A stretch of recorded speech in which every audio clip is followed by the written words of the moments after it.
Good morning, students. We had started with disaster management in our last class, and we saw that a disaster is an unplanned event which brings about a lot of loss in lives as well as the property. A disaster occurs somewhere in the world almost daily, but these events vary considerably in scope, size, and content. We had studied the various types and nature of disasters.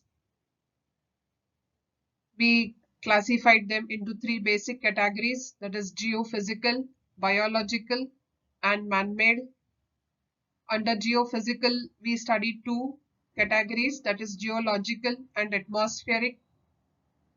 Biological included those which are of plant and animal origin, and man-made those which are unknown and those which are international. So we studied these different types of disasters in which we have classified them. At the same time, the scope of every disaster is also different. For example, earthquakes. Earthquake intensity can be measured with the help of a Richter scale, and accordingly some of the earthquakes are of very high intensity. They occur for a small duration of time, but the disaster and the destruction that they cause is very large. There is huge loss of life and property. Some are measured less on the Richter scale and the destruction caused by them is less. Similarly, there may be a number of reasons due to which a fire may break out. Fires may break out due to short circuit, due to lightning strikes, or faulty wiring, candles or lamps, smoking, and other reasons. And accordingly, the approach for every type of fire to be extinguished is also different. So the nature as well as the scope of disasters are different, and hence each of them needs to be tackled in a particular way. For some disasters, we receive warnings, and so we have some time in our hand so that we can save the life and property of the people. So every disaster has got a different approach and way in which it can be handled.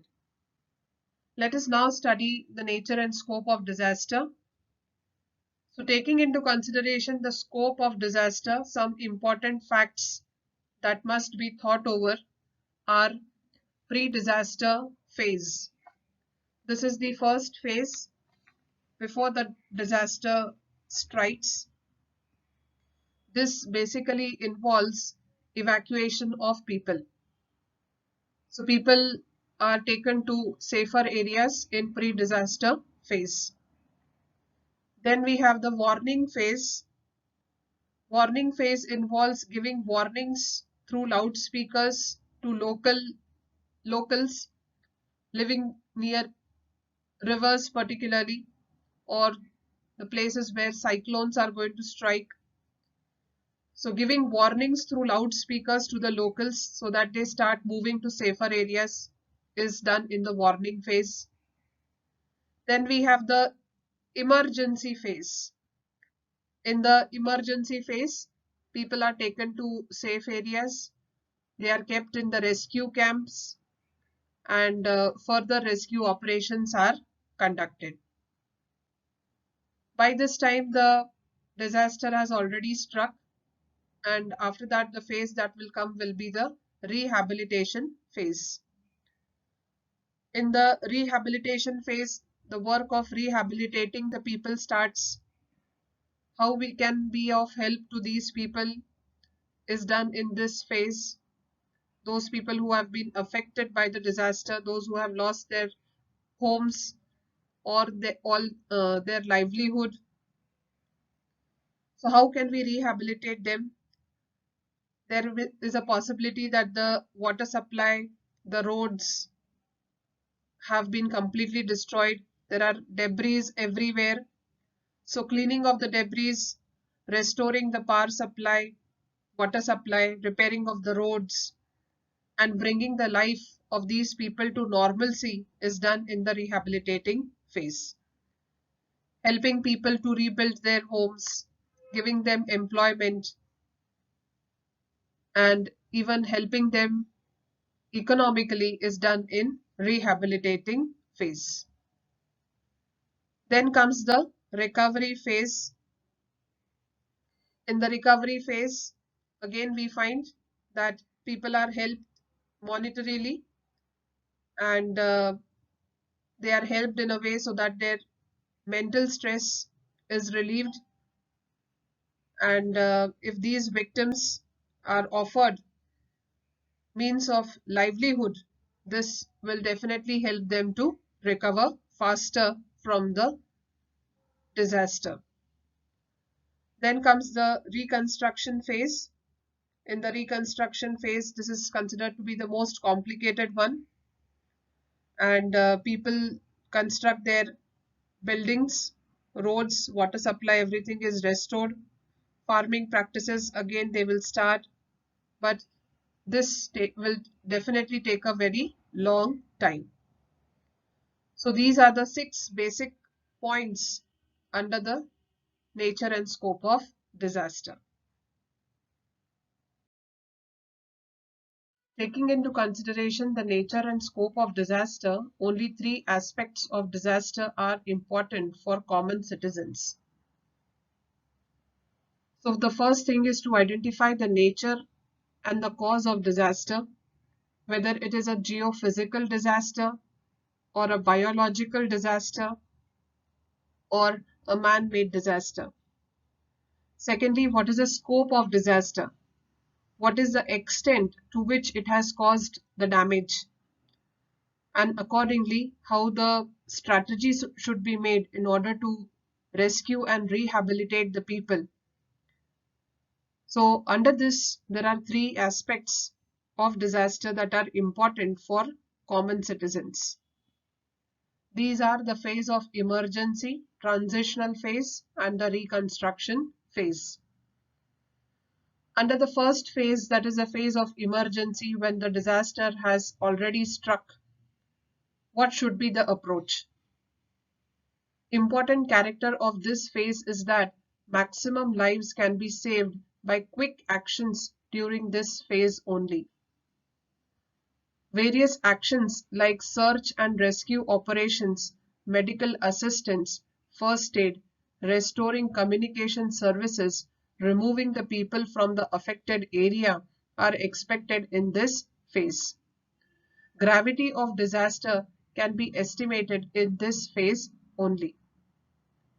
So the main aim of the rescuers during this phase of emergency, when the disaster has already struck, is how they can save the life of maximum number of people by carrying out rescue operations, giving them medical assistance, first aid, and taking the people to the safe places, to hospitals, etc. So removing the people from the affected area is expected in this phase. You must have all definitely seen on television the various rescue operations which are carried out when there is a collapsing of a bridge, or a building has collapsed, or there is a fire that has broken out somewhere, or there has been a rail accident. So how the people reach on the spot, and how various equipments are brought in so as to remove the debris, so that the lives of the people who have been trapped inside can be saved. So this is the aim of the phase of emergency. Gravity of the disaster, that is the intensity or the severity of the disaster, is also measured in this phase. Second is transitional phase. Rehabilitation work is started in this phase after the subsidence.